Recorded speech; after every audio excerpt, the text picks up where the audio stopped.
I do think some people come in, they're like, oh yeah, it'd be so fun to play saxophone in Cory's band, but I am relentless. It's like, no, I don't want the at the end. It's there is no Do you know all the B flats or not? And then I started, there would be a lot of these bands that I play in where I was the only one who wasn't Prince alumni. The character of Cory Wong is like a very playful, very, I don't know if goofy is the right term. Like it doesn't take things too seriously. And then when I listen to interviews of you, or like I've watched like horror documentaries or all these things, you actually strike me as an incredibly serious person, especially when you're in the rehearsal room or when anything else is happening. Do people do people ever come in and think like, oh, you're going to be funny and fun? And are they surprised that you're like, actually, my gut is that you're really, really, is that I'm actually really not serious. fun at all. I'm like a total dick. No, it's not that. It's that this is all really serious. Like this is like, it is serious to get to the joke. Maybe. Yes. Like, I don't know if that's the best way to put it. Totally. Is that how you feel about it? I mean, yes, I like to have fun. The thing is, a part of avoiding burnout for me is I say no to 90% of the things that come across my desk, as they say in the business world. And not just like, oh, anything I say no to doesn't sound like fun. It's just sometimes I know I'm not going to be able to put in the proper bandwidth to do it well with the proper amount of excellence that I want to bring to the table for it. Or two, I just don't have the time.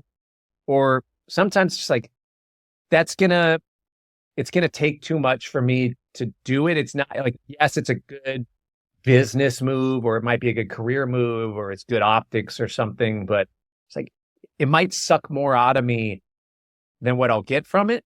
And the majority of what I do, I want it to be fun. I want it to be exciting. I want it to challenge me artistically. I want it to challenge my artistry, and just my musicality. So I have fun in all the things that I do, but and I don't take myself too seriously. But the things that I do take very seriously is the excellence in music, the artistry behind it, and the intentionality and focus. Are we just having fun, hanging out at the pub, throwing darts at the wall, or are we actually throwing darts at a certain target? Today, we might be shooting at this place on the target, tomorrow right there, or in the verse, we're shooting here, in the choruses, we're shooting here. So if we are aiming for something, I want to make sure that we're nailing the thing that we're doing.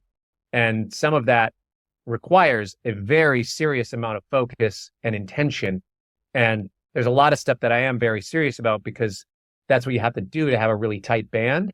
And for things to not just be like, oh, it's just a bunch of jamming. I mean, I have like a 10-piece band, So I do think some people come in, they're like, oh yeah, it'd be so fun to play saxophone or play bass or any whatever random instrument in Cory's band. Yes, but I am relentless when it comes to the attention to detail on certain things. The things that are highly arranged, they need to be, we all have our place in it because there's so many people involved. And then when it's open and we leave the jumping point, that place that's open, it's about intentionality and focus for what the moment is, and following whoever is supposed to lead us on the journey in that. And if it's trumpet player taking us on a journey through their solo, it doesn't mean that everybody else in the band can kind of dick around behind it. It's like, you have to be very focused to make sure, don't draw attention away from the thing that's supposed to be the thing.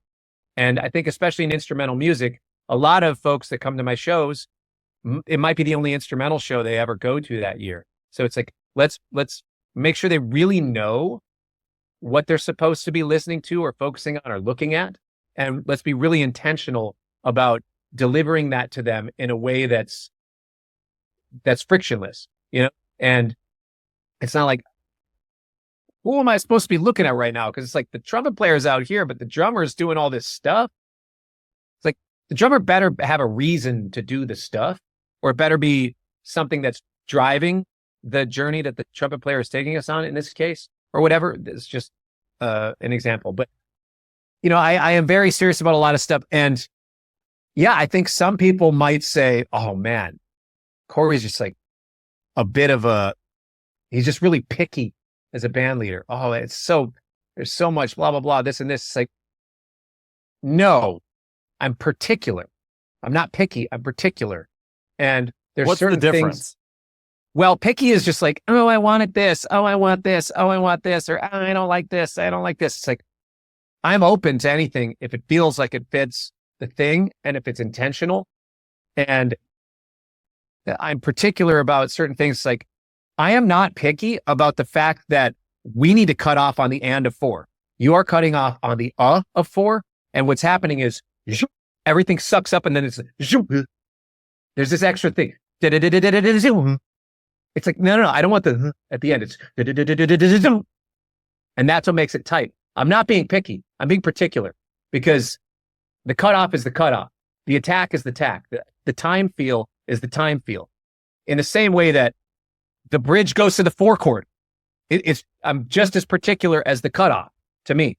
So in a band that large, and if you're aiming for bullseyes as far as the tightness of a band, you can be particular about certain things. And it's not just being like, oh, I'm just picking on this person because they're new. Like, no. It's this thing wasn't right. You played the right note, but you just didn't let go of it at the right time. I feel like there were teachers in my music career who were really harsh on me and I hated them at the time. Yeah. But now the standards that they put on me are the standards that I hold to myself and the musicians I work with.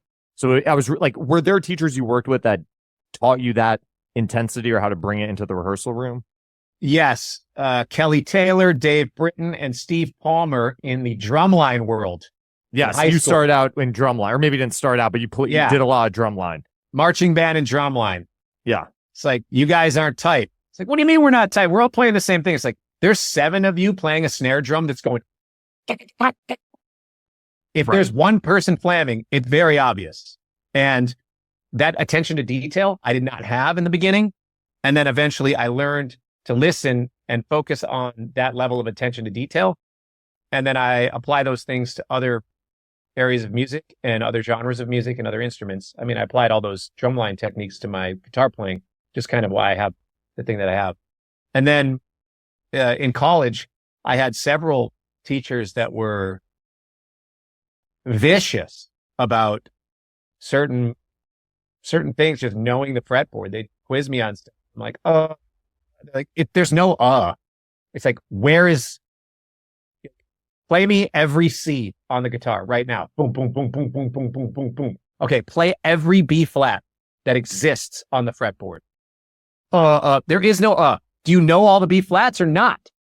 There's no So, it was that sort of thing where I had to learn the fretboard that way. And then I started playing around in the Minneapolis music scene, which is, a lot of the Prince camp.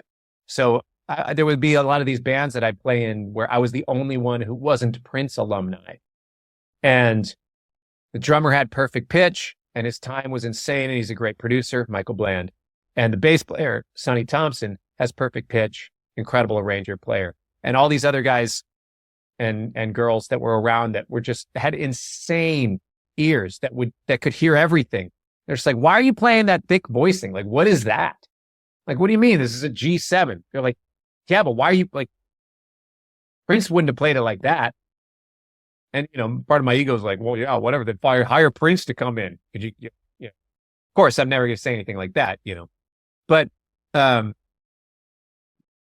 it was that sort of attention to detail that they would get on me about, like, you're playing everything just a little bit too behind. You need to play a little more on top to lean it forward so it feels like there's more momentum. Or certain songs, pull back. It should feel more relaxed, this sort of thing, And then there was this singing group called the Steels. Incredible sibling vocal group, 5 singers that sound like 25 singers. And they could hear everything. So we were playing this stuff with really complex harmony, and anything that I played that would potentially clash with what they're doing vocally, they would hear every one of them. Just like, as soon as I did something wrong, they'd all turn around and they'd know exactly who played what thing. And Fred Steele said, like, no B flat and the boys sing. And you just, yell back, like, I'm sorry. So